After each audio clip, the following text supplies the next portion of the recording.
Aquí, clar, penseu que aquí som al poble del Macià. Encara que ell no n'és fill, els seus pares n'eren, del president Macià. I llavors hi ha un esperit catalanista molt fort i vam tenir la gràcia, la sort, després de la guerra, que vam tenir els pares caputxins. I els pares caputxins doncs, també són una gent, han sigut, que en l'aspecte de la història de Catalunya ens han inculcat molt la història. Dels 25 anys que toco, deu fer uns 15 que toquem amb el naixement i la mort de mossèn Cinto. Vam començar amb la mort i llavors ens vam animar i l'any següent ja vam tocar el naixement. I inclús hem buscat algun altre personatge, però de moment només ho hem fet sempre per mossèn Cinto. Però fora bo que hi ha molts personatges importants de la història catalana que són dignes de commemorar el naixement i la mort d'ells. De petit, quan tenia 8-10 anys, tota la canalla, els xicots sobretot, tots feien d'escolar. Quan no el convent de les Germanes Carmelites, el dels pares frares caputxins i la parròquia.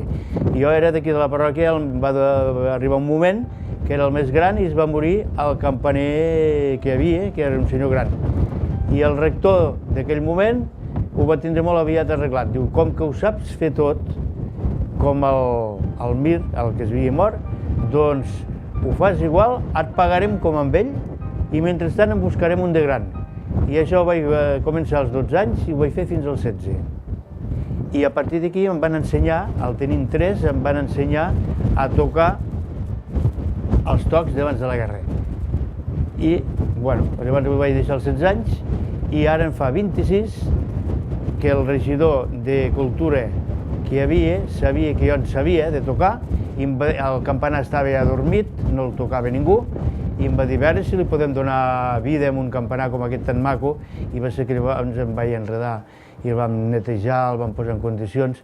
Només hi havia 4 campanes, ara en aquest moment n'hi ha 10, i bueno, i fem escola.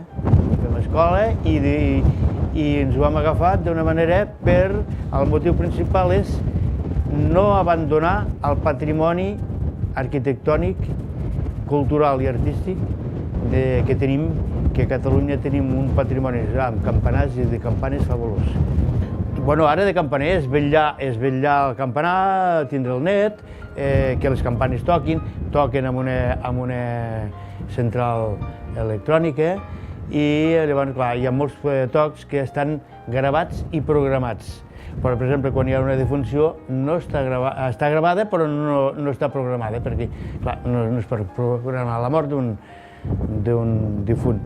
I llavors hi ha un aparell agregat a la centraleta i amb el mòbil, doncs, a mi em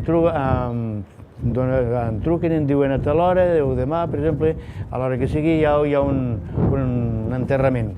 I automàticament, al pròxim, si m'han trucat, per exemple, avui en aquesta hora, doncs al pròxim toc d'Àngelus, a continuació toca el toc de difunts.